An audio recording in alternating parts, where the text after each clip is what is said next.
Hey, howdy, hi. Hello, Bathwater. Welcome into our little MORIMENS. As always, I've gained access to more men. Actually, don't think I have gained access to any extra men since last time.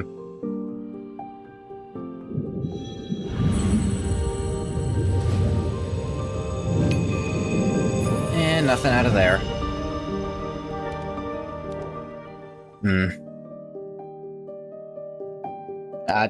Anyway, I don't know.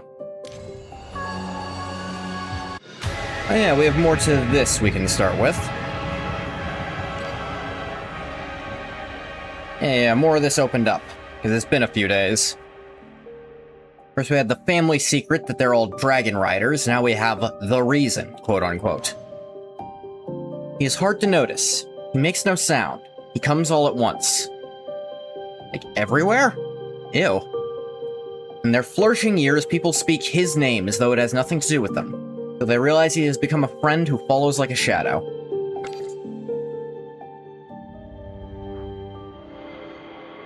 What should you do with your new time off? Well, obviously you need to watch me stream. Outside of that...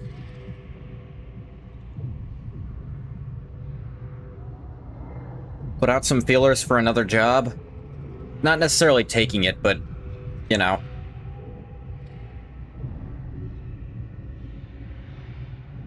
You always seem to hate that one. And if you can find somewhere that you hate equally but pays better, then... That night, worn out from too much fright and too much thinking, you soon fell asleep. Both you and Pontos thought you'd have many more chances to talk about it. But you didn't! Yeah. No, this wasn't right, you thought. A hero story wasn't supposed to go like this. It really was like the classic setup for like a children's novel, like, oh, my family ride dragons and protect the world from these invisible dark creatures. I can be part of that now, like a classic hero's journey thing, but then the cold reality of eldritch horrors eats it. Jago, close your eyes and stay with me. Pontos holds you tight and runs inland, away from the coast, his back shielding you. You stare in terror at the flames everywhere and the people scrambling through the chaos. It's not supposed to go like this. It's supposed to be that you discovered your bloodline by accident, that Mom, talked around by Uncle Pontos, took you under her wing. The three of you set out together on a journey full of thrills and danger and wonder. And you would become a great hero. That's how the adventure stories always went. Exactly. Now go pull yourself together. It's alright. Your mother is the strongest of the Gauntwords I've ever known. We'll sort this out. Uncle Pontos. Mom. The once peaceful town was entirely engulfed in flames. Only a single day had passed. And out of nowhere, a tide of cultists came crashing down and swallowed everything you could see. Among them were humans and out-and-out monsters alike. Their indiscriminate assault set the whole town burning. Blood, salt, and reeking sprayed across your face and body. That's a... Okay. I think they meant blood and reeking salt. Or reeking of blood and salt. Or reeking blood and salt was sprayed across your body. Reeking isn't... What the hell's calling me? No one I need to talk to. Pontos drove the hunting whistle in his hand for all it was worth. Alongside the gaunts, he tore a path open by sheer force. Pontos, take Jago and run!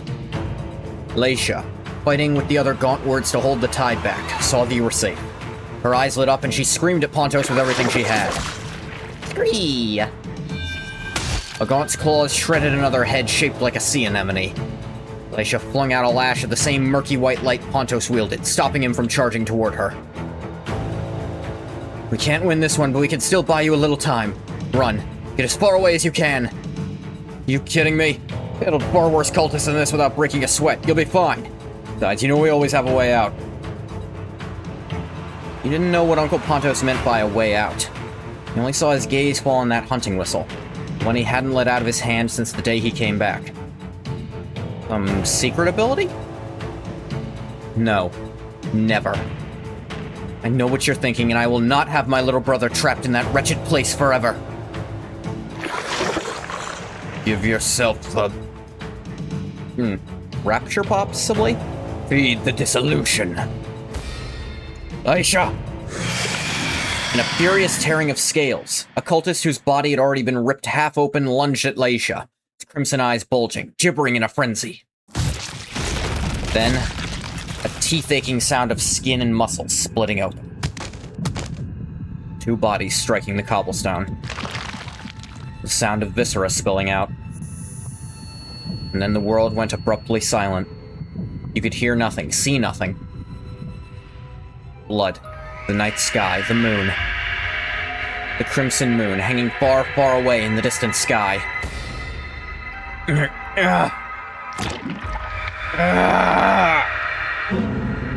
Your brief, breathless whimper wrung from deep in his throat. Pontos let out a sound you had never heard in all your life. A wail that was nothing like a human's. Sister. Laisha! Laisha! A sharp ringing went off in your skull. A vast blankness rushed at you like a wave. No, no, no, no, no, no, no. No one survived. Whimper? A little. The gaunt words, who by day it seemed no more than friendly neighbors, were falling one after another. The ordinary townsfolk shrieked in the sea of fire and the tide of monsters. You could no longer hear any of it. Your body had betrayed you completely. It was wailing right along with them, a raw, piercing cry. Sacrifice, sacrifice them all to rapture!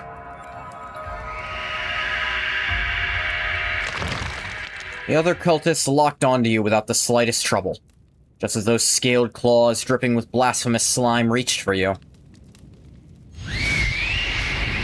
Pontos blew the hunting whistle.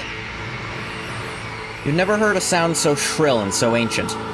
Someone reasoning power drove straight through your eardrums and hammered at every last shred of sanity in your mind. An incomparable, vast pressure came crashing down upon the lamp. Blasphemous, blasphemous blade? A huge, invisible force pressed Pontos flat to the ground.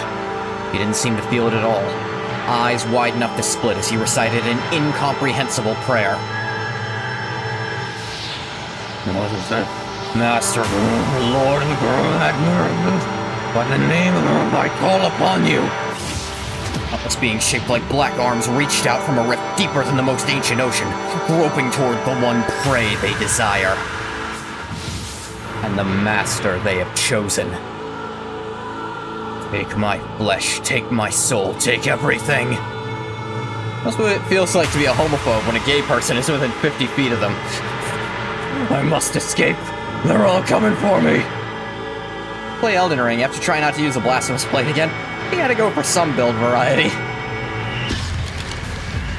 On that face that had always worn an easy smile, there now came a brutal, reckless resolve. Something far greater and more torrential fused into him. Sky-blotting wings rose, raising barrier upon barrier of pitch-black dark. Just so cool and so strong? Answer the prayer of your proxy. Grind them all to dust! By now, no one could tell that deep, unknowable sound apart from the voice that had once been Pontos's. They became one, indistinguishable, as they wished. As the shrill whistle echoed along the coastline, every last cultist crumbled into white ash. Ability to lifesteal's anything? Lifesteal, I'm a whore for lifesteal, I've admitted this before. What happened next? Uncle Pontos and Grandpa's mother, Bear had been holding her breath the whole time. Finally, she couldn't help crying out, tears all but brimming in her eyes. As for what came next, no matter how I try, I can't remember. All I recall is...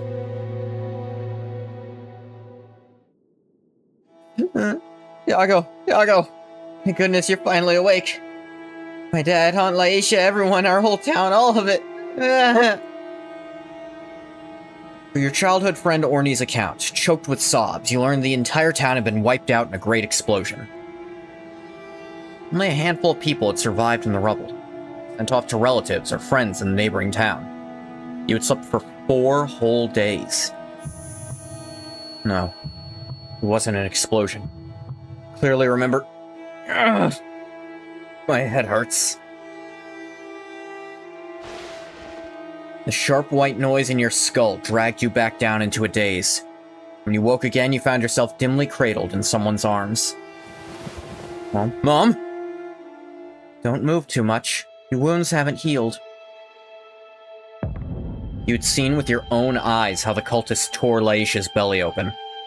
Yet here she sat at your bedside, whole and unharmed, with more eyes than she used to have. A sudden, overwhelming joy made your eyes fly open and the tears come. Mom? Is it all a dream? I knew you were alright. You're still alive. Huh. Listen to me, Jago. Mom has to leave you to go somewhere very far away. Orny's family will take good care of you. Tomorrow morning, they'll find enough money on the table. You have to live a good life. Wait, leave me? Mom, why? And Uncle Pontos, where is he? Laisha fell suddenly silent.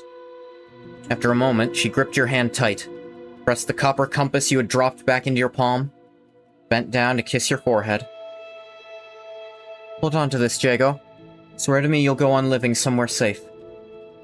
You tried desperately to shake your head, but Laisha gave you no chance to. Remember, never come looking for me or your uncle. Never. Mom! You bolted upright. A soft wind stirred the leaves. Night had fallen before you knew it. Was it a dream? Your mother Laisha was nowhere in sight. Orny, dozing at your bedside, keeping watch over you, seemed startled. What on earth was that? She still exists in some way? Jago, what's wrong with you? You stare blankly out the window. The moon still hangs far away in the sky. Beyond that, there was nothing at all. Nothing at all.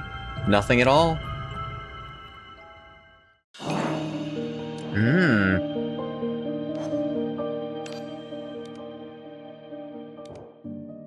So, Pontos is actually, like, the guy who's on Raid Up right now. It's very interesting he's not hugely part of it in a lot of ways. He aged quite gracefully, I will say. He's definitely the center of the story, but it's focusing a lot on his nephew, who's very specifically not part of it. Oh yeah, I recently started being able to do level 60 ones. I don't know if I could handle 65. I think against the right enemy I could. But defaults, I'm very iffy about it. Ooh, ooh.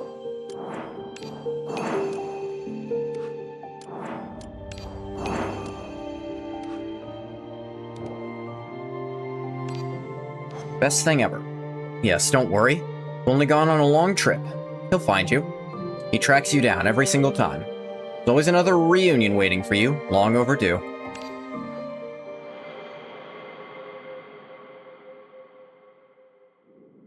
The memory ends. You fall silent for a long while. Call it an old man's selfishness, you think. You may be the last person who remembers them. You don't want them to be forgotten. You look tenderly at Vera. Your family, considerate, has left the two of you alone so you won't tire yourself out. I never saw Mom or Uncle Pontos again. Not for this compass, I'd probably believe it was all a hallucination after the explosion. So, Vera, why Grandpa wanted to tell you this story. Maybe they're still soaring somewhere in the night sky. One day I'm gone, perhaps they've just come to take me home. But I don't want to be away from Grandpa. Can you take me with you? You can't help smiling. You draw out the compass that hasn't left your side in decades. Place it in Vera's palm. When you're grown, you'll understand. We'll meet again eventually. And when we're apart, I'll be thinking of you the whole time. Tap, tap, tap. In the very instant the compass leaves your hand, a dense, soft rustling comes from outside the window, followed by a low chuckle. Now, let me see who this handsome young man is. On some vast, invisible force, the window flies wide open. In the deep, churning dark, a silver moon flickers through the gaps. Hello, Jago. So many wings, Grandpa. A sky-blotting mass of countless huge black membranous wings surges toward you. Your pupils tremble as you stare, frozen at the dark heart of it. Uncle Pontos. A wet, squelching sound. Vera's tiny hand clutches at you, leaving behind only a deep scratch. You are enfolded, smothered, swallowed. Serene, calm, familiar, pleasurable. Tidal waves of white noise have engulfed your ears. And you are falling.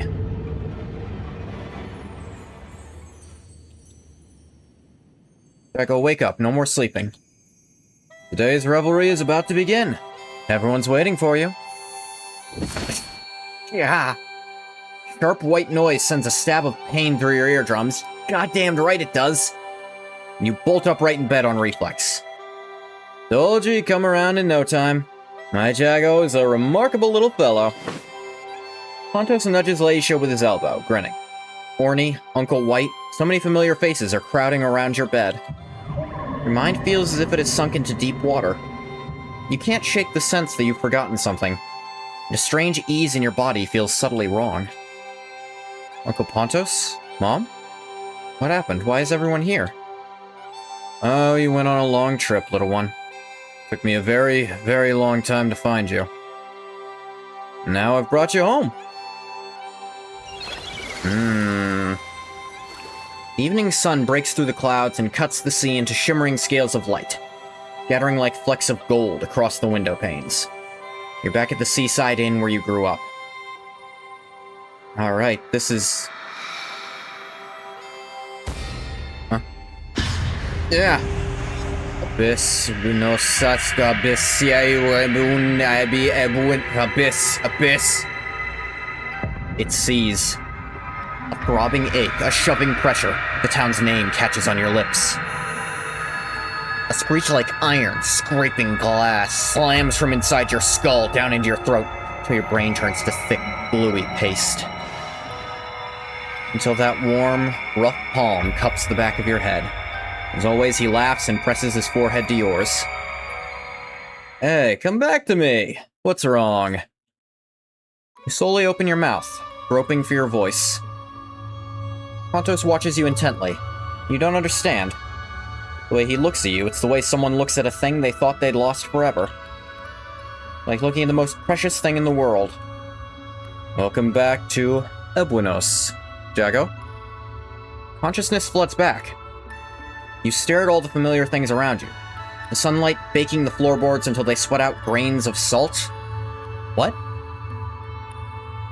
A strange, serene happiness drowns out any other thoughts. A smile slowly surfaces on your face. I remember now. Ebuenos. This is Ebuenos, the place where I grew up. That's the spirit. It's been a long time. Finally home, Jago. Your thoughts seem to soak into a slime called happiness. Everyone around you is as young as the day you parted. Oh.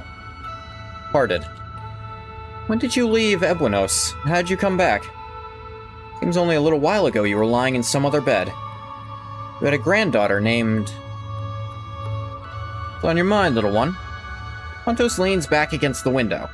The setting sun has already sunk into the sea. The last thread of light hides behind him. Uncle Pontos, I feel like I've forgotten something very important. What was it again? If it doesn't come to you right away, it can't have been that important. Don't fret. Here in Ebuenos, we have all the time in the world. Come on, you're young, you've got good years ahead of you. Of course you should spend them celebrating. Getting friggin' infinite Tsukuyomi'd here. He slings an arm around your shoulders and steers you down to the newly refurbished hall downstairs, casting you into the dance floor along with the cheering crowd. Only now do you notice the inn has become a hall of dazzling splendor. Familiar faces laugh across the dance floor, raising their cups and waving at you, wooden and glass cups knocking together in a scattered clamor. Still young, I'm still... young? A heavy dizziness washes over you again. That strange happiness grips you tight, not letting go. You lift your arm and see two young, strong hands. You look to the glass, and a young man's face wears the same laughter as everyone else. Friends, let us raise a toast to Ebuenos! Before you can gather yourself, Pontos reaches past your shoulder and raises his glass to the crowd. To Ebuenos! I don't think Ebuenos is the name of the town. You raise your cup along with the others amid a bewildering immense joy. The roar of voices sweeps you deeper into the crowd. You celebrate, you dance, you drink with abandon. The high house's beams of light pierce the mist rising off the sea, glittering all night long. Only when a faint pallor creeps into the edge of the sky do the revelers slump down one by one and fall asleep against each other. Then you two, a little drunk, humming a tune, sink crookedly into a velvet-lined cushion.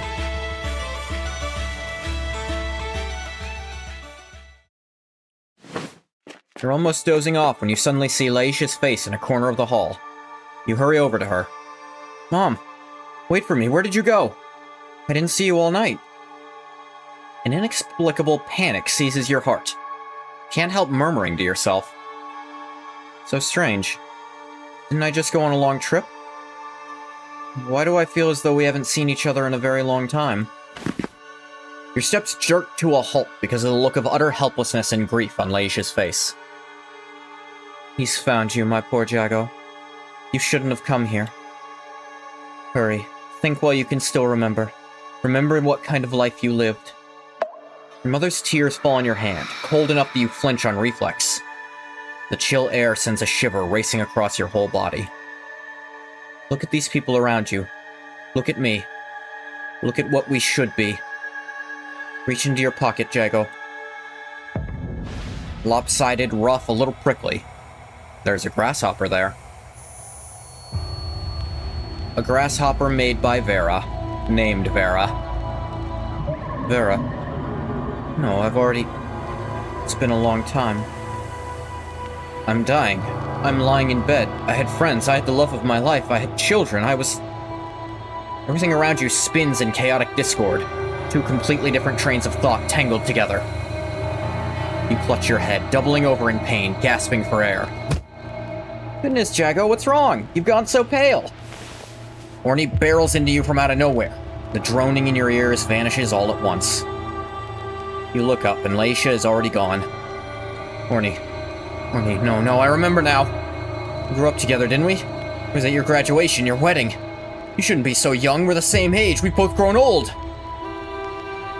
Orny stares at you with an expression you don't recognize at all, and he stares for a long, long time, until you almost want to flee. And then... Jago. He sighs. With a perfectly matter-of-fact smile, he then finishes the rest of the sentence together with another voice. What are you talking about? This is Ebuenos. Here nobody ever gets old. We'll revel forever. We are young forever. Someone walks out from behind Orny, speaks low and hoarse like the most magnanimous and dignified of elders. That is not the voice of Pontos. It is so ancient that it sweeps away every trace of the familiarity, leaving only the deepest reaches of the ocean, the echo of seawater washing through your mind once more. Yes, this is Ebuenos. I've come back to Ebuenos. We'll revel forever. We'll be young forever. You're so happy, so at ease. You are in Ebuenos. Every other thought, all of it unimportant, dissolves away. Yet for some reason you let no one see that grasshopper whose name you have forgotten.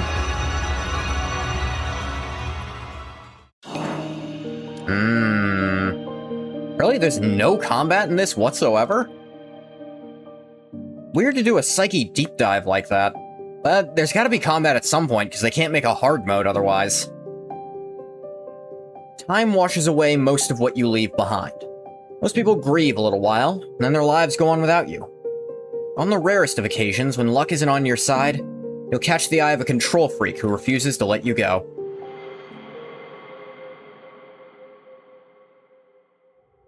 A strange, smooth fur. A sharp barb on its tail. Vast, membranous wings carving open the night sky without a sound. Pontos brings you along in the hunt that precedes Ebuinos' nightly revelry. Through countless mediums beyond comprehension, the people of Ebuinos hunt their prey across countless dimensions. An uncanny glow still pulses from inside the house's windows. Gaunt after gaunt wheels in the air, until Pontos, standing beside you in a chariot that sheds an indescribable pearly light, lets out a resounding cry. Seize them. Let them never leave again. Let them suffer here forever. Clouds. Earth. Sands. Snowfield. Emptiness. And then back to night again. This is no journey or course a human could comprehend. Time and space lose all meaning. You only pass through, on and on, patrolling, experiencing everything, and then being destroyed by everything. As they dared to trespass, we'll drive them out of the waking world. Make them fear us, make them remember my name! Pontos spends the power he has taken with reckless abandon. The beings who have gained him now tear his enemies apart as well. Countless twisted, loathsome monsters are hunted down by the Gaunts and the Gauntwards. They're run through, made part of the revelry, drawing whistles and laughter of celebration without end. Oh no, not again, no! You watch with your own eyes. The beam Pontos looses reduces the cultist to dust, only for its body to reassemble an instant later, howling in terror. This was the most devout of all the cultists. Now it has already endured death and reassembled in agony, more times than anyone could count. But Pontos, this thing is coming back to life? No. It is simply dying and coming back, over and over, to taste the suffering it was promised.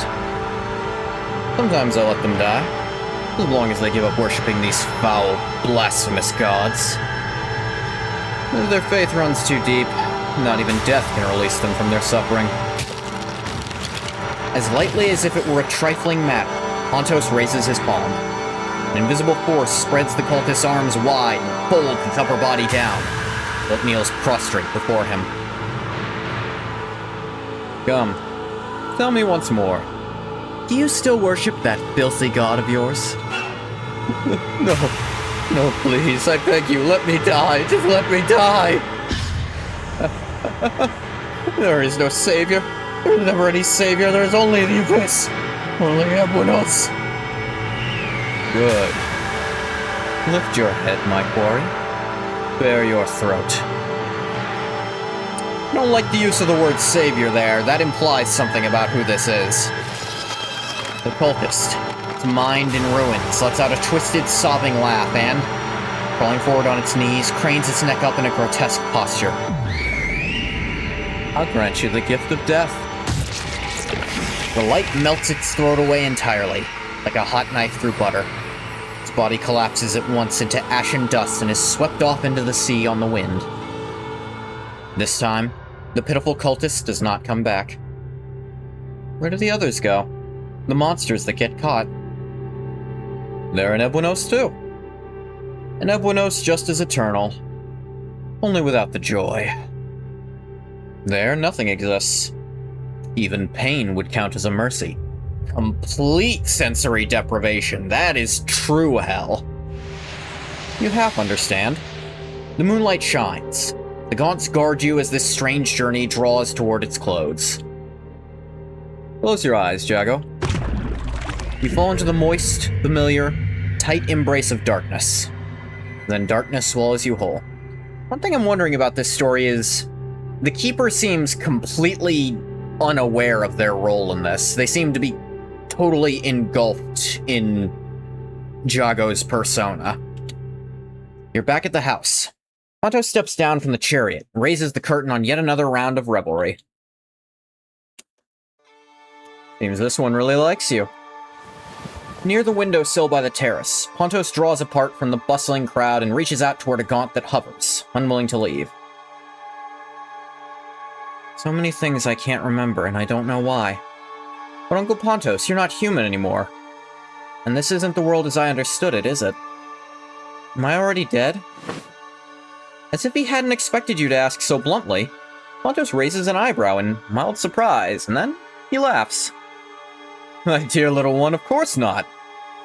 Stay in El Buenos and you'll live the grand, extraordinary life you longed for in the storybooks of your childhood. Never to be worn away again. We'll go on adventures. We'll flee the mundane world, and the enemies who brought upheaval and ruin into our lives will be beaten down until they never dare show their faces again. You draw a deep breath. Once more, your fingers find that grasshopper. Lopsided, rough, a little prickly. Yes. All of that sounds wonderful. What's the price I'd have to pay, Uncle Pontos? His brows draw together, ever so slowly, with a refined arrogance that feels foreign to you. The price is only a few things that don't matter at all. Things you don't need and won't even remember. Give it to me, Jago. No sooner has he spoken than the gaunt's barbed tail dips from the window towards your pocket. Toward the lopsided grasshopper you've been hiding. No! You jerk back on reflex, but the movement seems to anger Pontos, and he seizes you by the arm. You know nothing, little one. After all the trouble I went to find you.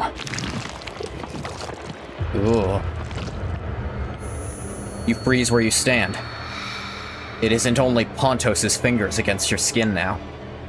A nameless dread makes you lift your head, and Pontos' deep blue eyes settle heavily on you. As you want to see it, then look. See for yourself, Jago. See what I've saved you from. You are swallowed once more. Hey, pal, you hear me? Drifting off again? Watch out! Muddy water splashes across your face. Snap back to yourself and stare, dazed, at the man beside you. Aged, stooped, muttering, you recognize him. It is beyond any doubt an old Orny. These damn sailors, no respect for anything. Ask me, all that voyaging has gone to their heads. Not a thought to spare for anything that actually matters. Orny? What are you talking about? You always dreamed of being a sailor when we were kids, seeing every continent. Did I? Come on, at our age, you stop chasing all that. Quiet life's plenty. Have you forgotten, old friend? Stop talking about that back in our sophomore year. Talk about the news in the papers, one damn spreadsheet after another, pensions, the family dinner once every 2 weeks. He claps you on the shoulder and, with trembling hands, takes 2 paper bags from the pharmacy window. When is this timeline-wise? Is this relatively recently? Face it, you know better than me. Hell, once we graduated, we couldn't even be bothered with long trips anymore. Damned arthritis.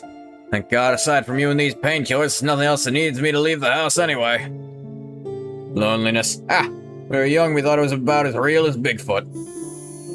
Orny goes on muttering about something. You stare at his lips opening and closing. A sudden dizziness wrenches you out of the petty everyday. See? Look what those humdrum days did to Orny.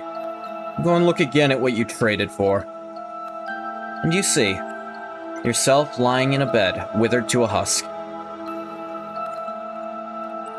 Of course, at first they'll be sad. They'll shed a few tears for you. See a couple and their little daughter out for a walk to clear their minds, comforting one another.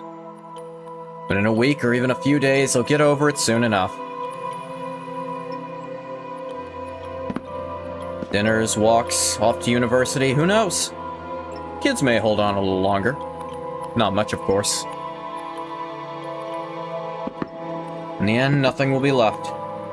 No one will remember you. Winter, spring, another winter. You watch the dust slowly settle through the house. You understand now, Jago? All I did was take you. Take the fun parts, the living parts, and bring them to Ebuenos. The shell of a body is about to die.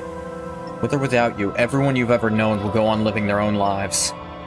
Lives that have nothing to do with you.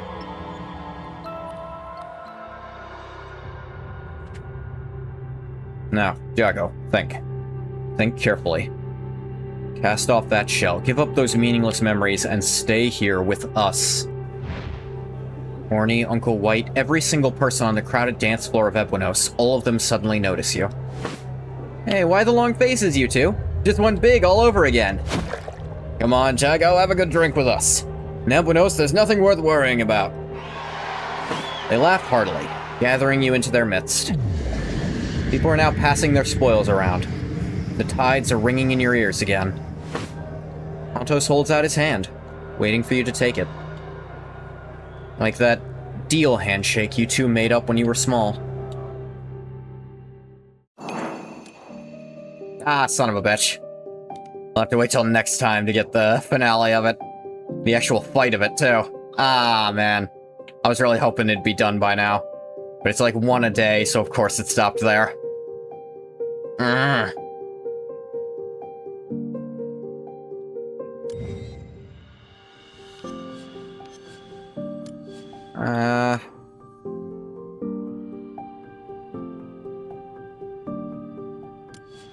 Just looking at these real quick.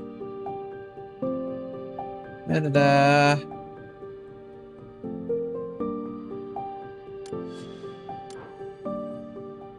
I have him, and I'm still mad the game wouldn't give... I have Hamlin. I'm still mad the game wouldn't give me that skin because it refused to acknowledge all the seasonal things I kept doing. It's like, no, still not a seasonal quest on it. It's like, motherfucker, then what counts? All these quests that are seasonal have been done. Why does that not count? Pissed me off. Exploration start at a Silver Key Dawn with Destroy. Your posse is unleashed. Wielder's crit damage up. Wielder deals damage. Their crit rate 5% this turn. Gain Key Flare equal to half their Key Flare regen, 5 times each turn.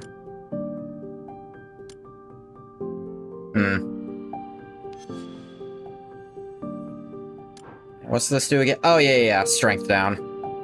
They're basically giving you a budget version of this for doing the events at all.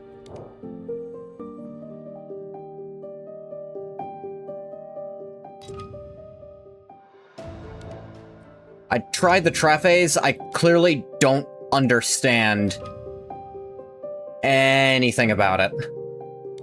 Like, I very clearly don't get how it works, because I tried to use a team, and it's basically a completely different game, because no one functions as they do in the normal game. All the characters are just completely different.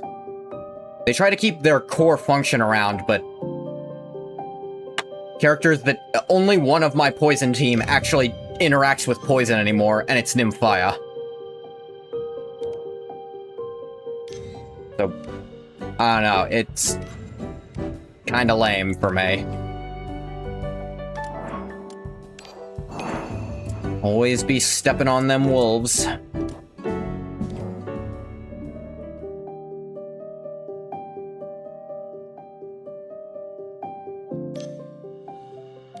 What was I looking for? Not an interlude.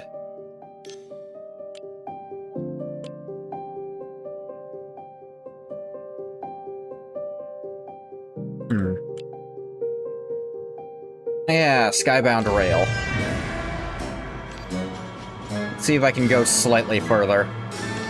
Phase 3, Battle 1. Just something to do between reading things. Because I don't want this to all be reading if I can help it.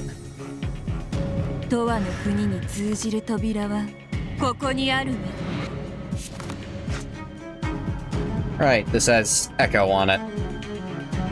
That's what I wanted. They both do. Well, I should have waited till I had her roused to use those. Blocked way more with them. Whatever. Give me some defense, clap clap defense. I have her rouse. I should use it. For that specific purpose, even.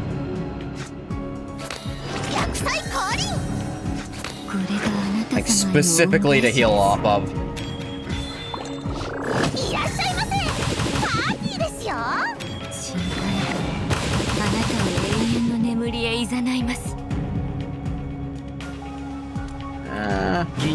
Do this to use the key player, honestly.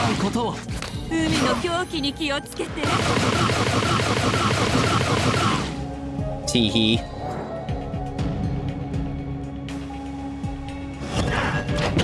Ah, suffocation. No breathing.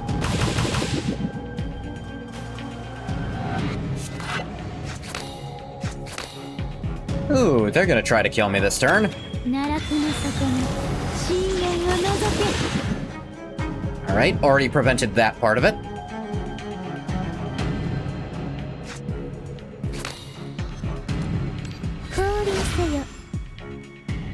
Probably should have gone for Curse. I don't know what I was thinking just then.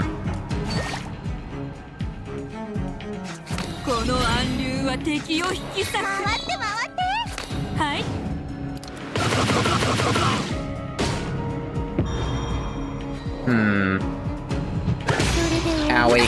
Owie. Owie, owie, owie.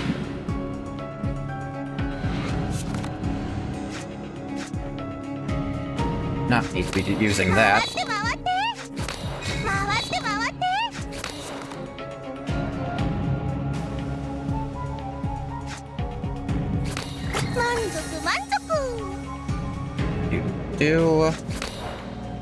I can draw. That will help me not die. Not much.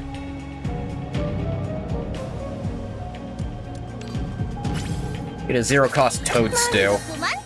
Just to heal even more.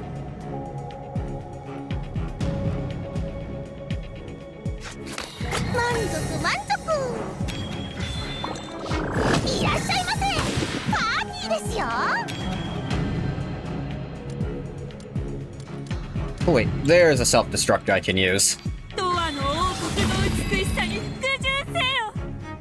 Not that I need to anymore, I managed to kill it. Oh right, mutation's still on this.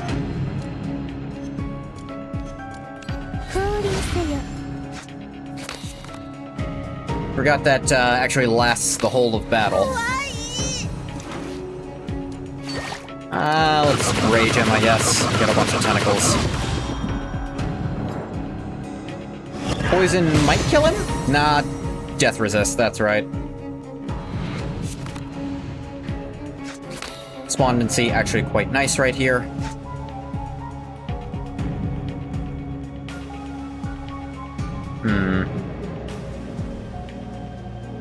Can I get him this turn? Yes, I can. Ego Passage. I should have played someone else's defense to give them Alienus. Misplay. I have more fights. Alright, let's see. I don't have space for any more relics. So I just gotta take the sigils.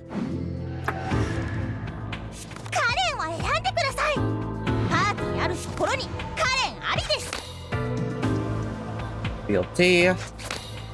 Defense. Slap that guy. I think I have to.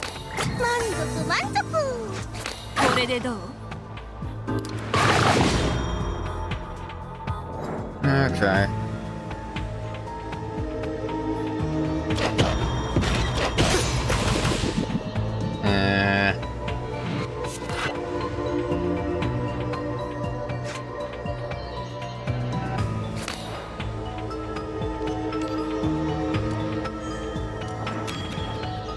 Do this. Pick these up. And,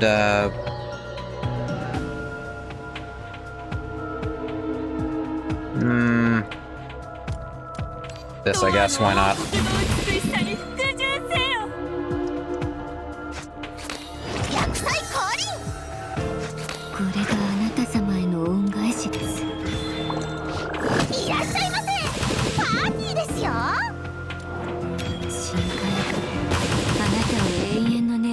poisoned every last one of yous.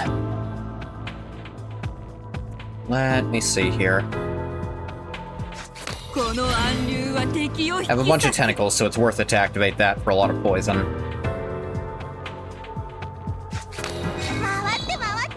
Now's actually not a bad time to use one of these.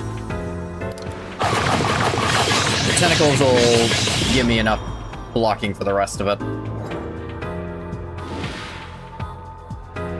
You have a lot of death resist there. And you just removed all your poison, which is a bullshit mechanic that shouldn't be in the game. That kind of just deactivates poison as a mechanic.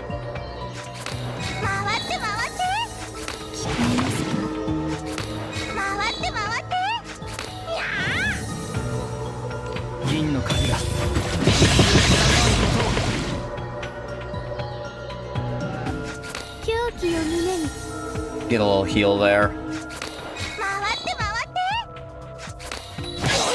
Slap that guy. And another meal. Could go a little harder, but don't think it's necessary right here.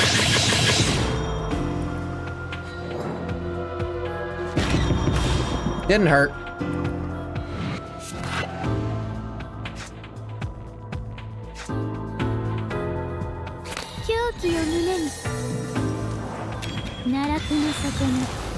Gaze into the abyss.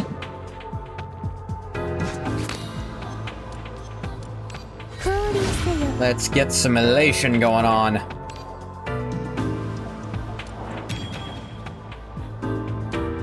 Pick up Polar Dusk Light. Mutated Heart as well. And put Toad Stew in hand because I'm not going to use it.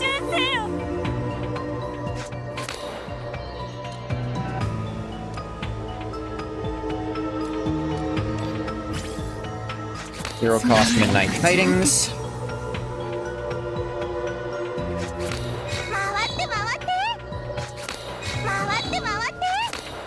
Get all this Arithmetica. Then the Mutated Heart. Pass the ego along. Still resisted death again, and now it's gonna reborn itself.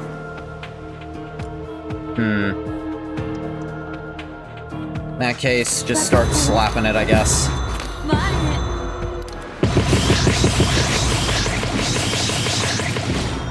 Yeah, that slapped it a good chunk. Oh no, weakness. Whatever shall I do?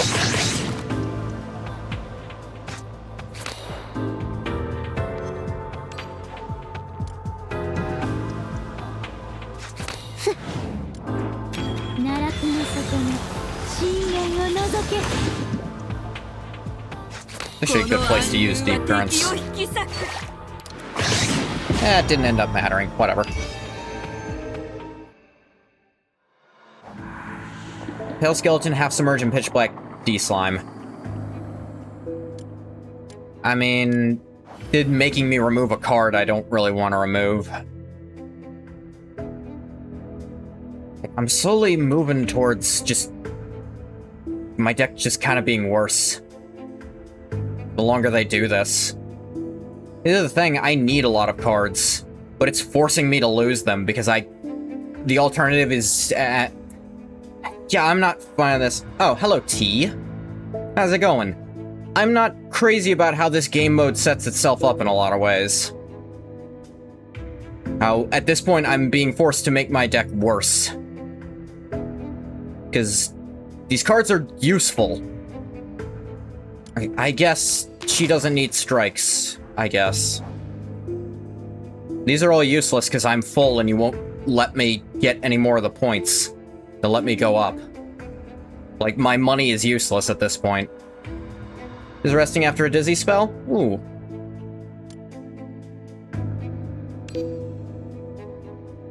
Yeah, my relics are full. I can't do anything with all these sigils I have.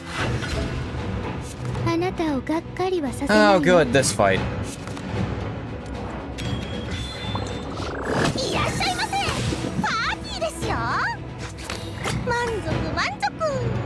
She opens up like full power.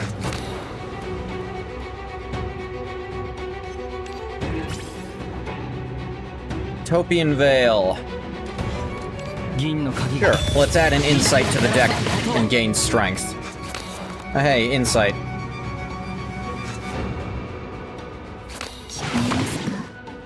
It's actually one of the best things I could turn into.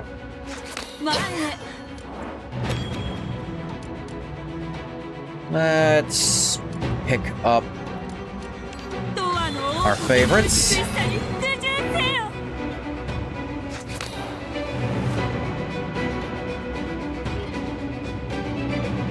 I need self-destruct off this. Also decrease your absurd amount of damage from this attack.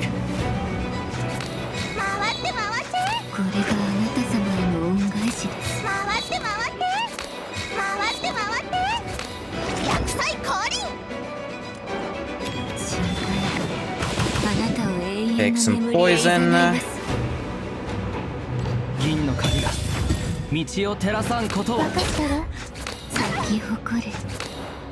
Loop reflection. Just shoot you up right away. I could have played these, but I didn't really want to. There we go. All them tentacles. Tee-hee, didn't hurt. My version of you is better. There, now I am not gonna take damage this turn.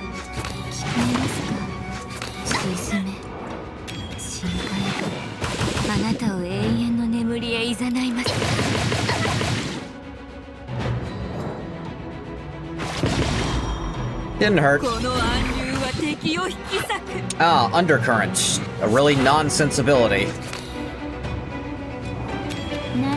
Makes it so if damage is blocked, it applies poison, which... Ain't that the opposite of what that should do? Shouldn't it be punishing you for not blocking, rather than punishing you for doing what the game wants you to do? Which is not take damage.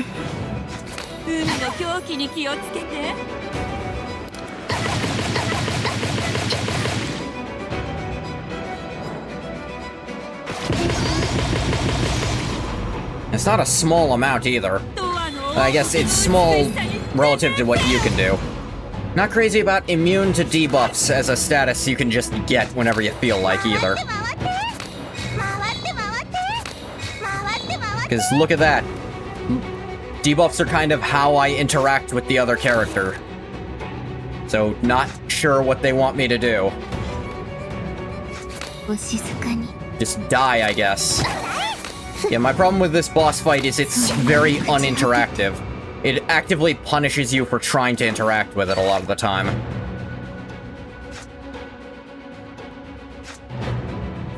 I guess this won't do anything.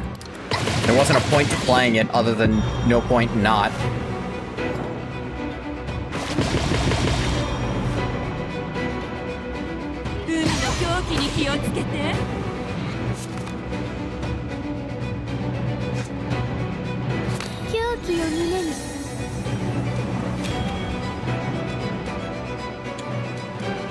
Give me these.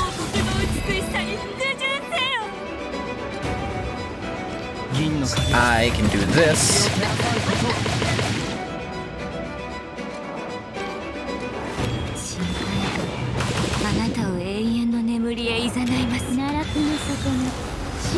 Gaze into the abyss.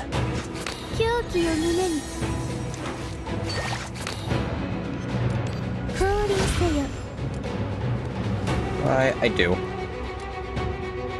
What? The heck did this come from? Oh, I must have already done it. I wish I could back out of this then. Whatever, I can get the effect anyway.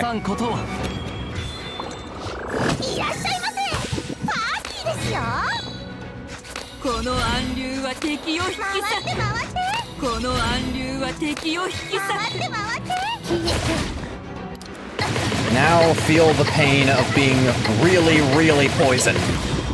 34,000 poison damage set up. Ow. Didn't hurt. More Undercurrent. What a cool and fair mechanic. That I have so much counterplay to.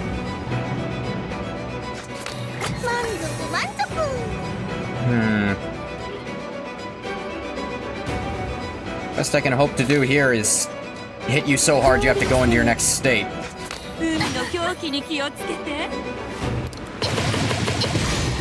Which I did do to prevent the damage from happening, but I'm still poisoned, which sucks. Oh wait, no, it doesn't prevent the the damage from happening, because... Would you believe tentacles on the enemy are actually not... Like, would you believe it's a completely different subset when the enemy does something like that?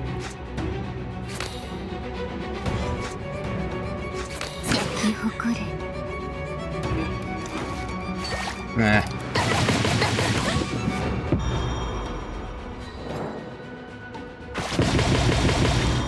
Owie.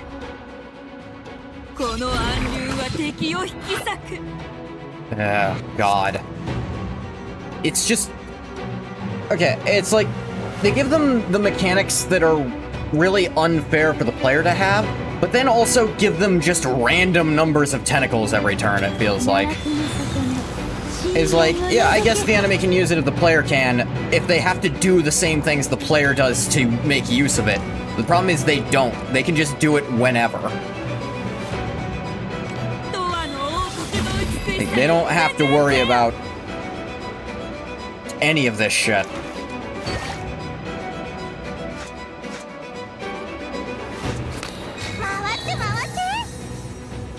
Yeah, ton of heals off that.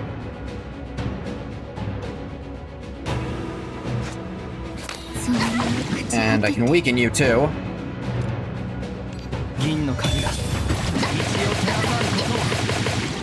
Give me plenty of shield there. Pass the ego to hit you harder. Give me more healing. Jeez, I think that's the most shield I've ever had in a turn.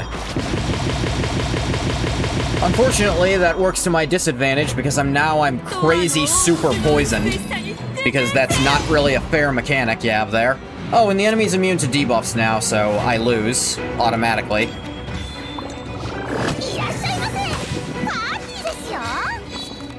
I lose because I wasn't given access to the same resources the enemies are, which is the ability to turn off anything I can do whenever the fuck they feel like.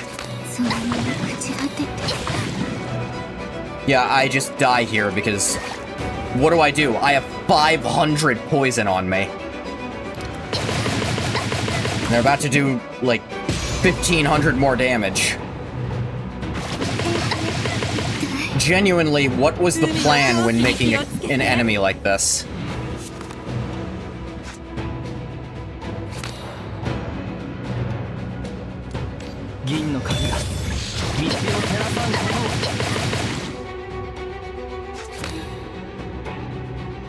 Like, the ability to apply poison to the player is fine, you know, if you temper it with a way to get around and remove that poison, which you don't.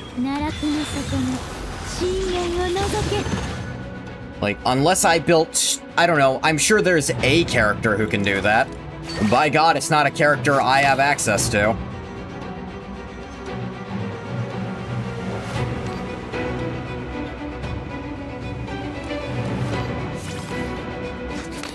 Especially not this deep into the fucking fight.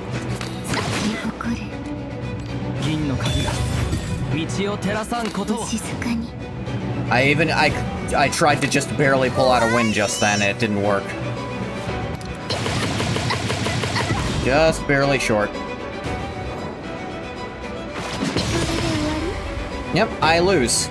No, I don't want to keep playing if the enemy can do 30,000 damage and give me permanent 500 minus health every turn.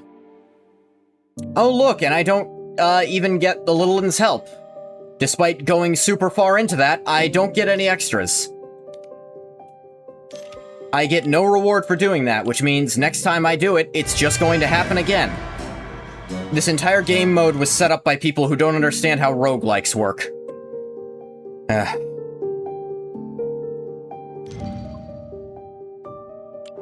I'm supposed to be able to keep coming back and getting stronger so that I can deal with the horribly overstated enemies, but You actually turned off the get stronger part. Alright, let's go back to reading. Praying in the Deep.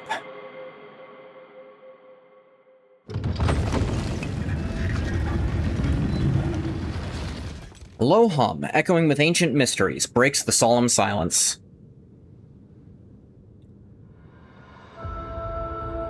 Two tremendous slate doors, etched with intricate carvings, slide open.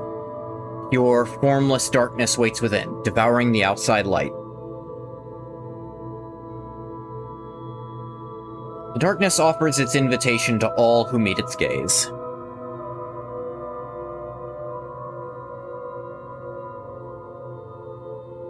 The darkness oh wait, sorry, looked away. The outer temple is open to ordinary worshippers. Only those fit to become priests may pass into here. Welcome to the inner sanctum, faithful. Welcome to our king's residence.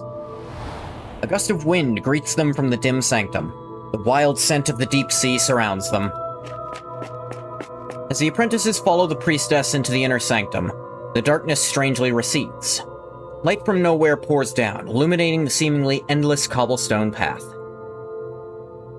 Beside the path lie two massive pools. Miriam approaches one of them and peeks inside. Deep ones. A drenched creature leaps out of the water, sparse human hair plastered down its head, clinging to its fish-like face. Its gills slightly part, its slimy, thin lips quivering, emitting muddied syllables of no discernible meaning. Its once human limbs are cluttered with scales, flailing wildly at the surface, reflecting the sanctum's light with a filthy sheen. Following it, countless fish-faced creatures with identical features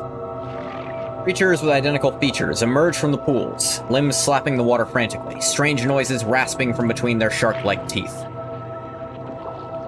In an instant, they crowd the pool, slick, gleaming skin sliding against itself. Their bulging eyes, wide, unblinking, fixed on Miriam without emotion.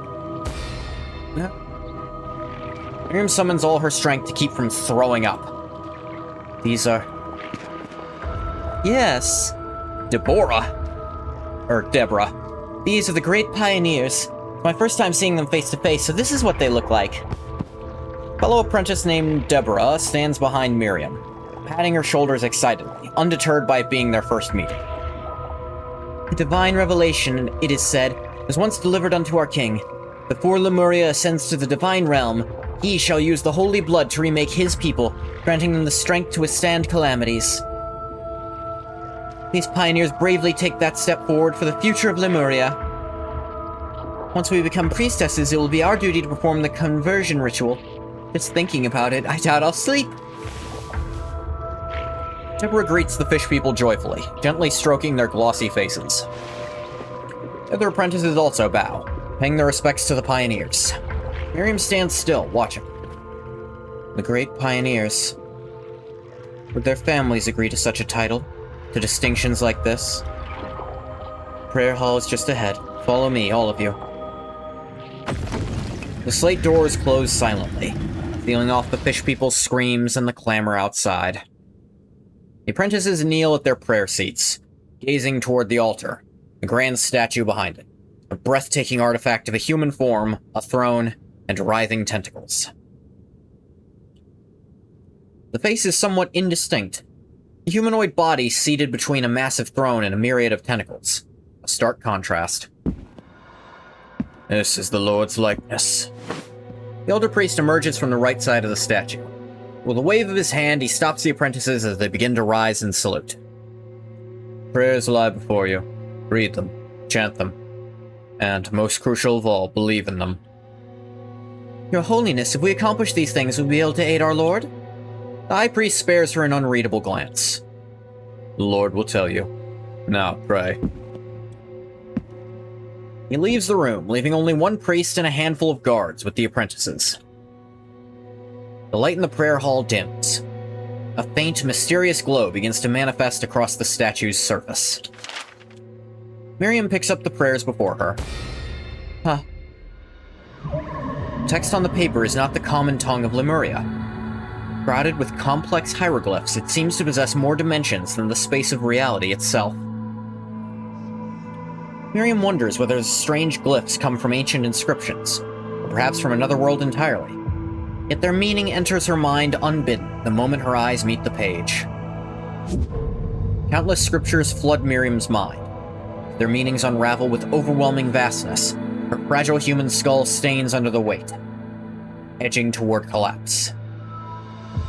My head, it hurts. Around her, others keep collapsing to the floor. Enduring the pain, Miriam recites the prayers from the page. In the distant abyss where no light dares to glimmer, the great soul slumbers across the eons. Yeah. Miriam speaks these words in ordinary Lemurian, but as she speaks, the words come alive. Letters distort like tentacles, black ink dancing in the air until they transform into another language. Her voice overlaps and intertwines all at once, vowels hooking onto consonants, endings merging with beginnings, just like those symbols. What comes from her throat forms a complex structure of higher dimension, as if echoing from a space-time no human mind can imagine. His will is woven through the vast tapestry of glowing constellations from his throne in Fuck! Auto-scroller. Miriam continues to chant with all their strength. As her words resonate and stack upon themselves relentlessly, the reality surrounding her blurs, then dissolves. She finds herself submerged in the deep sea.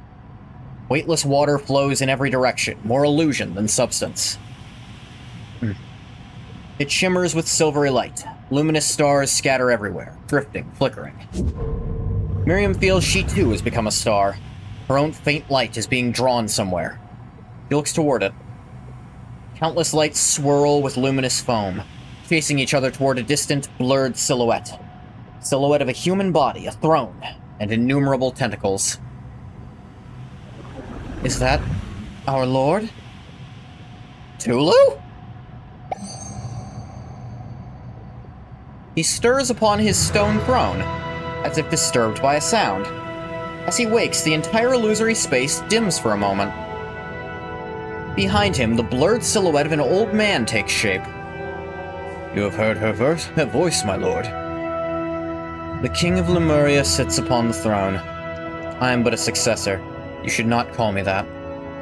The king of Lemuria is not the one who sits upon the throne. We follow the one closest to God as our lord. I do not like that title.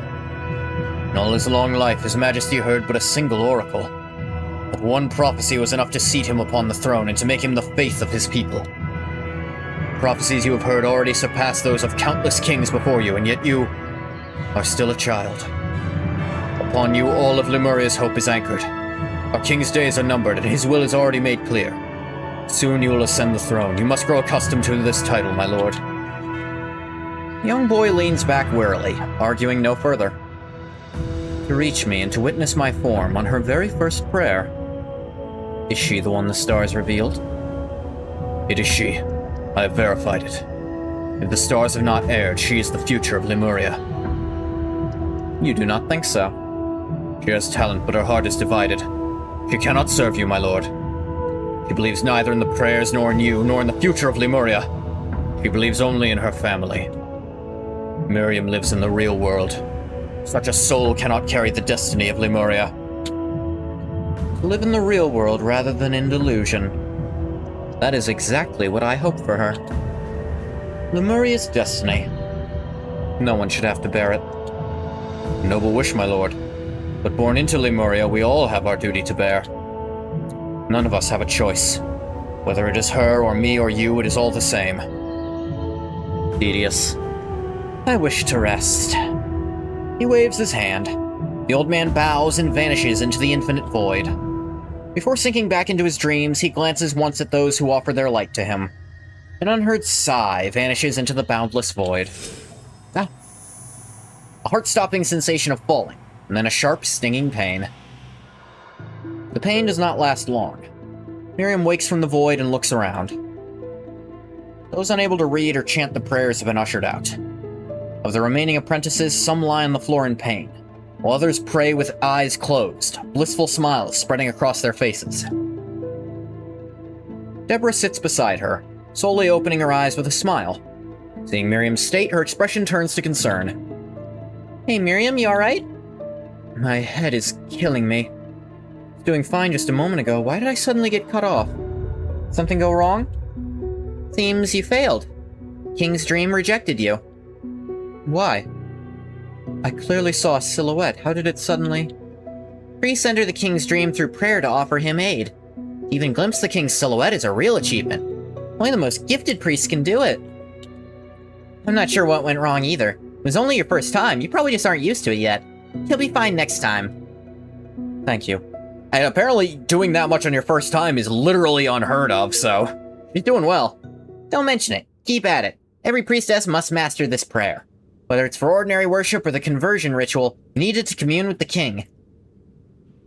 One day, you and I will serve in the temple together as his priestesses. We'll turn Lemuria back into the divine realm. Her friend's kindness eases Miriam's weakness. As she rises to leave, she glances once more at the statue ahead. The light and shadow she saw in the spiritual realm overlap with the sculpture before her. A vague figure sits slanted upon the throne, his face veiled by tentacles that mark his immense power. His faint eyes seem to look past the worshippers in the room, past the massive slate doors watching over every living soul in Lemuria. It's hard to tell whether what is etched in those eyes is conviction, compassion, or mere weariness. Okay. It's about Tulu, which is small child Cthulhu, who I do have. I got him randomly, and I hear he's one of the better, like, if you want to make a high-level A-core team, he's one of the better options. Every point of Aliamus regen level Tulu is equipped. Wheel of Destiny and Covenant have. Strike enjoys 5% tentacle damage and strength bonus. This order receives 15% tentacle damage and strength bonus boost. Yeah, this order, he has Aftershock on his stuff, which... Basically, all his cards have Aftershock, which makes a tentacle swing instead of his normal attack. Which... Or instead of their own normal effects. The only exception is obviously his Rouse, which gives +1 to the tentacle limit.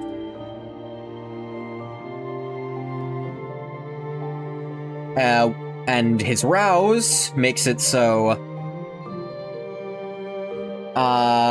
every time Arithmetica is consumed, or one of his own cards is discarded, you get 3 tentacle damage and 3 strength. And it doesn't... That's not temporary, that's just forever. His own, like, Exalt is kind of just okay. It's a big tentacle turn. Gain an extra tentacle, 35... Actually, that's a static tentacle, that's not a temporary tentacle. It counts towards the limit, but... You still get it, which means... Yeah. Temporary tentacle damage and temporary strength, so your tentacle damage actually goes up even higher, because tentacle damage also scales off strength. And some crit rate. What are his surges? Over Exalt, command all tentacles to attack twice at turn end. Really strong. His Absolute Axiom. His Rouse is enhanced. After he unleashes Exalt, all enemies take 10% extra tentacle damage, stacking up to 5 times. Dear God. Yeah, he wants to spam this shit. Especially if he gets up to his Absolute Axiom.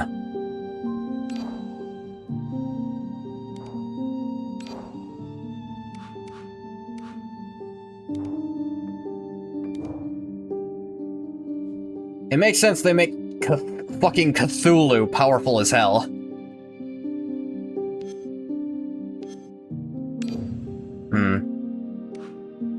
Oh yeah, what's Kaikus's Over Exalt? I'm curious.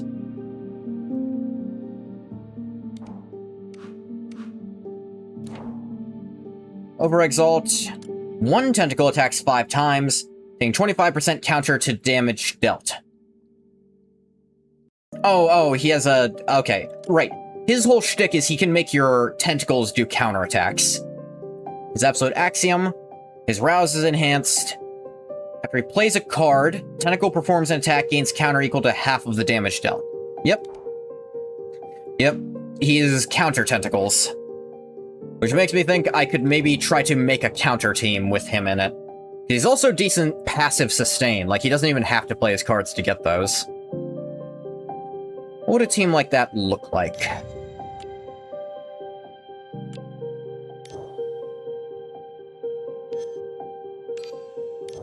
Tychus, let's see. Nautila is very good, counter support. She's a great battery overall anyways.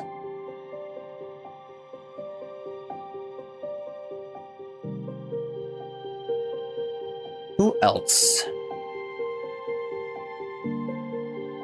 Suppose other characters would just be more damage, but...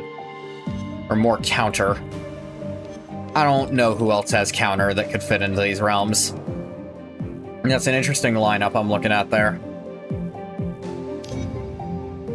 For now, though...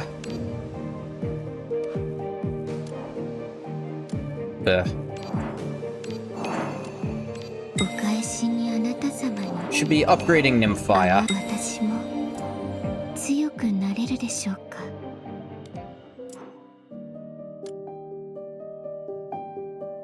Okay, I can make more of these. I've been picking up the Aetheric Shards whenever they show up. There she goes. Max out Passage of the Ego. Collect a bunch of stacks. Trigger a ton of poison. Obtain some strength. And every subsequent use gives more and more poison. Forever. Over-Exalt, which I hope to get at some point for her. Makes her poison effect go up 50% for 3 turns. Yep, Absolute Axiom doubles the passive poison gain on her thing. Or... yeah. More than doubles it, actually.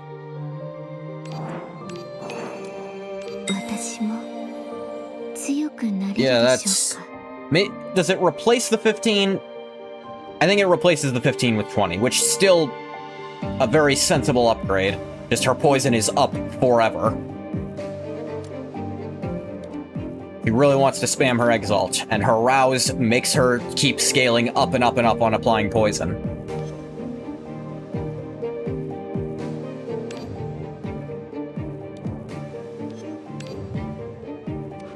What about you? Forget what you're gonna get. Oh yeah, her Over-Exalt adds another Marvelous Cuisine to be shuffled into the discard pile, instead of just one into your hand. Absolute. If you retained something, trigger HP recovery and Alien Misgeneration effects twice. Yeah, so basically makes it so you can just keep her retained cards in hand forever. Getting her to that point, yeah,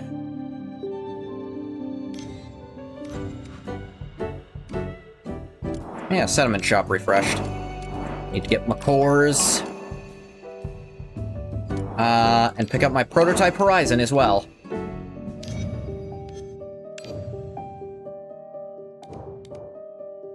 Which... still using on the doll, who...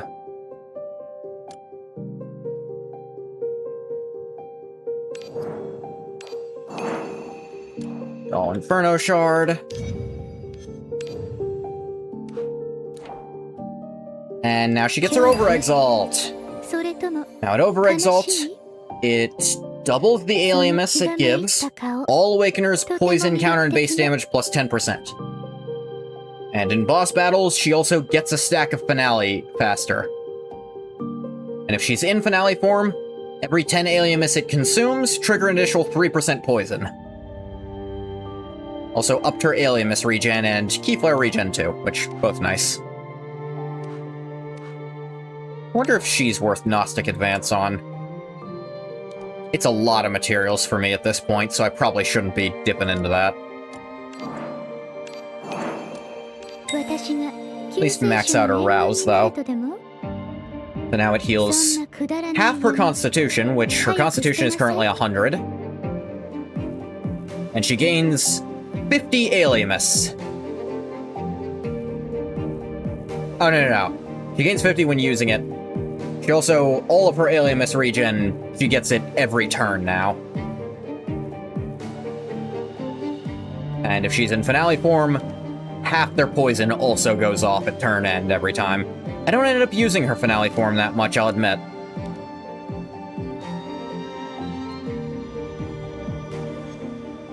You probably need a buff up here. This only increases the shield it gives, so I don't think this is a priority. The shield is nice, but it's not, like, priority 1. This only upgrades the Aliamus, which, again, nice, but not high priority. Oh... What's she getting? Oh yeah, she definitely wants this. Just... essentially lose half of her... half of tentacle damage. No, just get half tentacle damage on her basic strikes and defenses, which, amazing. Flickering Candle. Turn end for each card in hand, trigger 3% poison, all enemies gain 3 Aliamus. Again, something that'll work really well if with Karen, who I can retain cards a lot. Absolute Axiom Karen plus Pharos actually works very well.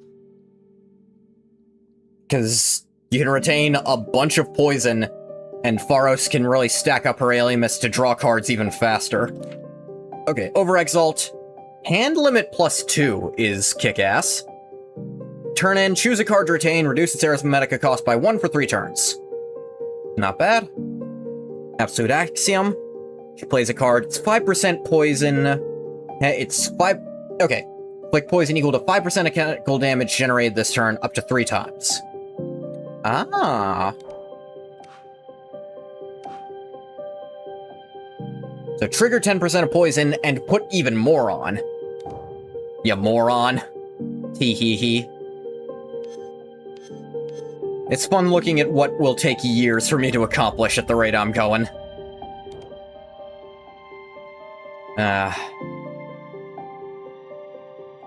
Let's do at least one more chapter of Desecrate. In Darain.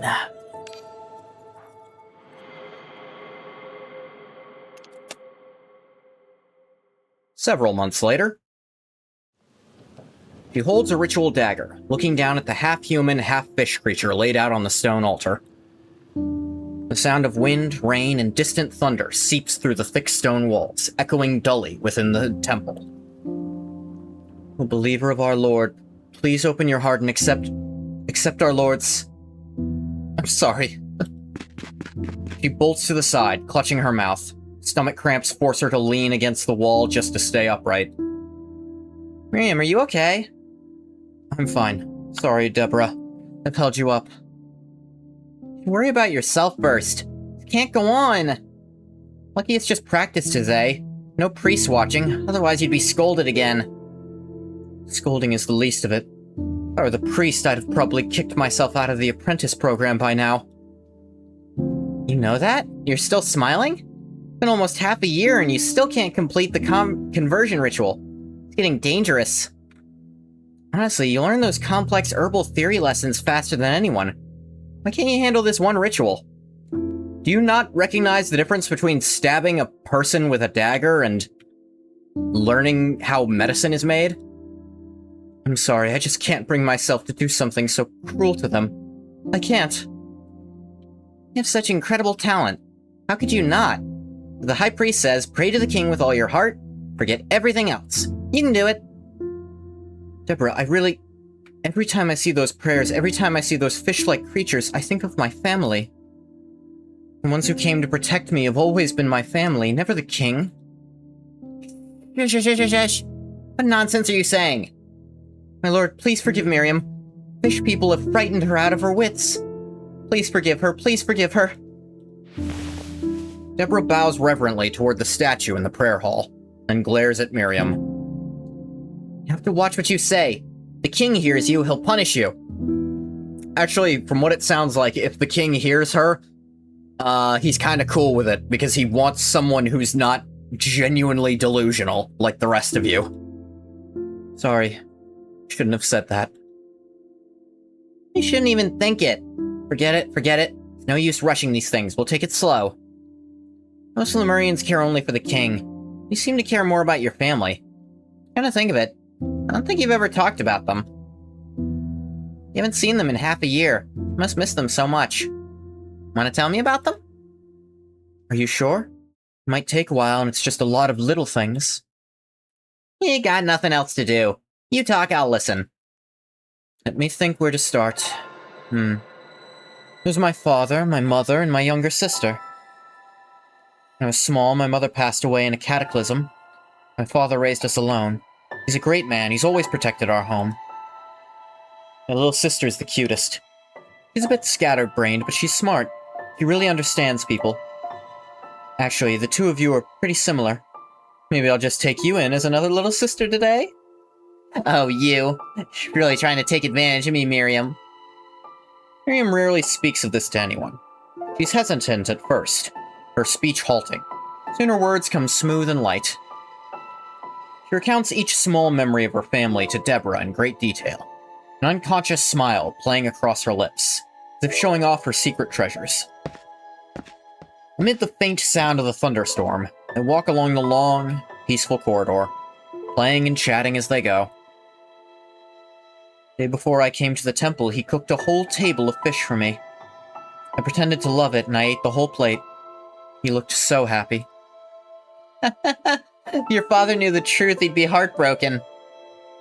Sarah and I promised never to let him find out. When I go back, I'll have to eat his fish again. Ugh, just thinking about it gives me a headache. A headache? Look pretty happy to me. Suffering and enjoying it at the same time. That's what you get. Ooh. The noise of the clashing weapons and hurried footsteps tears through the inner hall.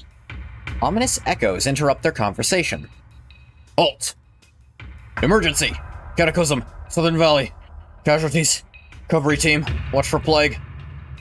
Few words reach Miriam's ears as the guards hurry deeper into the inner sanctum. She stops dead. Southern Valley? Miriam, didn't you just say your home was near there? Deborah, I have to go back. Miriam nods quickly, her eyes darting around in panic. Are you out of your mind? Serious crime for an apprentice priestess to leave the temple without permission. Don't worry, Miriam. Sure, your family is fine. No, Deborah. Terrain in Southern Valley is how my mother died. I have a feeling. I need to go back. But the apprentice's assembly is about to start. Nothing I could do to help. Yeah. Miriam, you... A heavy drowsiness overwhelms her mind. The effect of a hypnotic herb used in sacrificial rituals. One priests always carry on them. It helps devotees seek tranquility. It helps priests bear the weight of their sins. Among all the apprentices, Miriam has always been the best with herbs. Deborah knows this well. I don't want to drag you into this. Sleep, please. I have to go. I'm sorry, Deborah. She gently lays Deborah in a corner where no one will notice, and turns and runs for the temple gates before the guards return.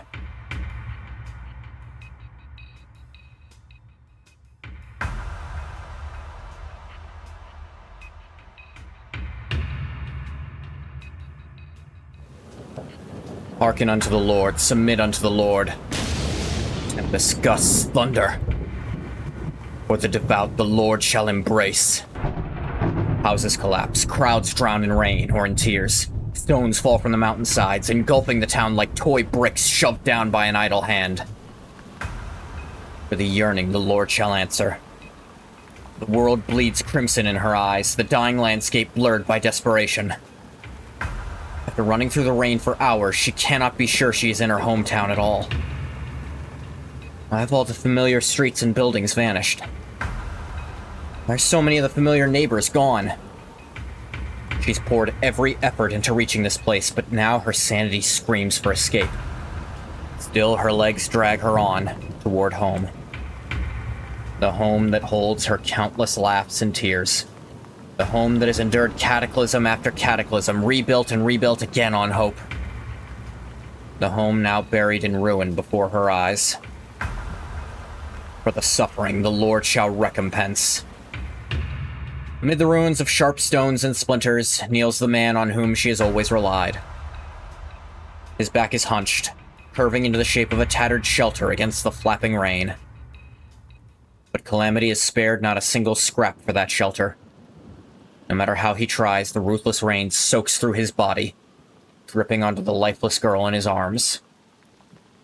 He can only stroke her face again and again with his rough hands, wiping the rainwater from her skin, feeling the warmth and color leave her under his trembling fingers. Sarah, no. Miriam's throat clenches, her voice barely a murmur. She moves forward, stumbles, kneels, crawls. Her hands tremble with disbelief as they touch her sister's body. She was asleep when it happened. You know how Sarah used to sleep. So deeply. Nothing could wake her. She passed in peace. No fear, no pain, no lingering. Nothing left for me. Told myself the same when your mother passed away. I could do nothing but tell myself the same, Miriam. I couldn't protect them, I couldn't. Man thought his tears had long since dried up. The moment he murmurs a few words, they mix with the rain once more. His pale lips quiver, perhaps from cold and exhaustion, perhaps from grief. A series of painful coughs burst from him. Only then does Miriam notice. The flesh of his leg, of his abdomen, has parted like crepe paper. The last of his blood is seeping out. Father, are you hurt? She fumbles out a bundle of herbs. Her mind beyond sorting, she presses them all to her father's wounds. Her gaze rakes the surrounding ruins, savage with hope, searching for anything that might help. Miriam, it's no use. I can save you. I can save you, Father. I've done all I could, Miriam, but it changed nothing. They're still gone. Your mother, your sister. Wretched mortals like me amount to nothing in Lemuria, no matter what we do. Struggles to lift his head, gazing at the collapsed mountains, at the ruins all around, at the cold, distant sky, indifferent still after raining such ruin upon the island. Following his gaze, Miriam looks to the mountains on either side. Father, that's... Huge rocks break loose from the mountainside, ready to engulf the entire town in a second. Several enormous tentacles stretch up from the ground, holding back the devastating cascade. Enos lowers his head. His dimming eyes gaze upon his daughter, his sole remaining hope and pride. Sign from the Lord. The Lord has protected us. I am but a worthless wretch, yet he still chose to shelter me. You're not like your dad, Miriam. You can become a priestess. You can be our pride. Your life means something. You can help our king save Lemuria. Bring forth the divine realm. Father! Father! The blood has all but bled out from his wound. Icy rain, mingling with the crimson stream, stains Miriam's dress. Enos holds his hunched posture still, sheltering his daughter from the unrelenting storm. Even now, in death. His body leans down slowly, as if only to embrace his daughter, to bid farewell to the day's toil and slip into the sweet slumber of night. Father, I'm sorry. I failed you. Regret and pain surge like an endless, oppressive black fog, suffocating Miriam. She clutches her father's and her sister's bodies tightly. The rain seems to ease. She looks up to see a black umbrella shielding her from the sky. Miriam turns. A row of guards stands behind her, and at their center, the elder priest, robed in his sacred vestments. Spotting a lifeline, she crawls forward on her knees toward the old man. Your Holiness, please save my father. Guards, take her away. I will confess my sins, all of them, but my father, he has always been the Lord's most pious believer. Please save him. Not understand, Miriam. Lemuria does not care about the life of one believer, nor about your sins. Lemuria cares only for the future foretold in dreams, the future of the divine realm. You may yet be a part of that future, but the choice is yours alone. The old priest looks up at the dying sky. His sharp gaze seems to pierce the clouds, holding silent negotiation with something distant, Something beyond Miriam's understanding. Miriam, do you have faith in the Lord? I do, Your Holiness. I have faith. I am his believer. I will offer everything to him.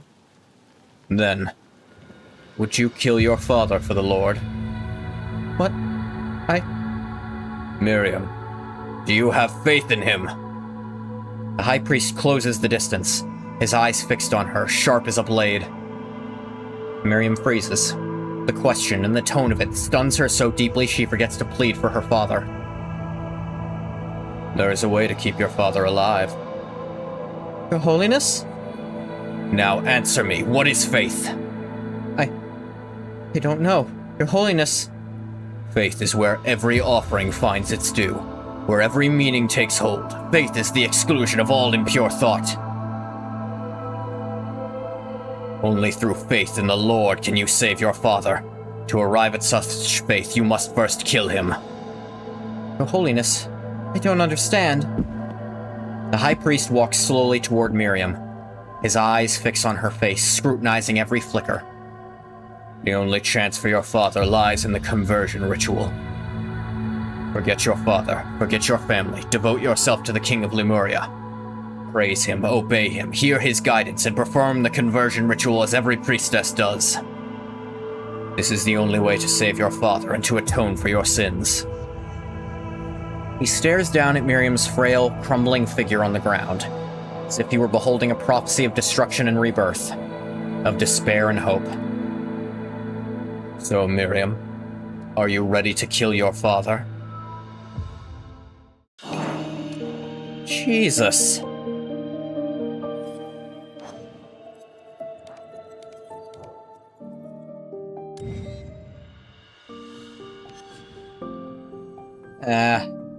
Let's roll more wheels out of here. Get it? Wheels rolling. I'm funny.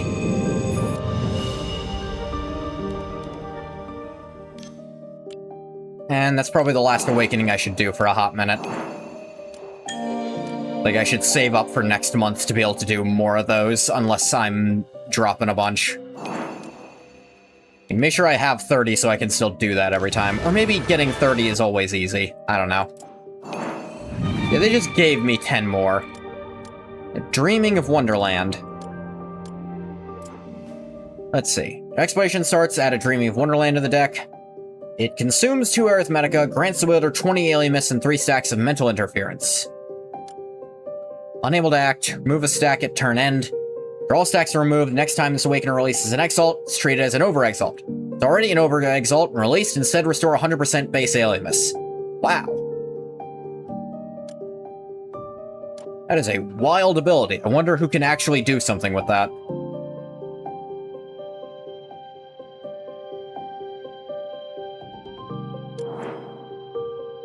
No, thank you.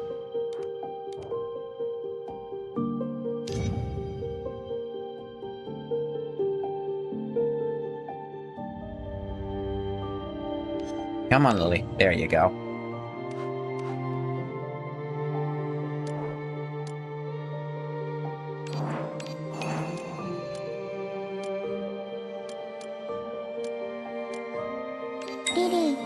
Let's get that up there.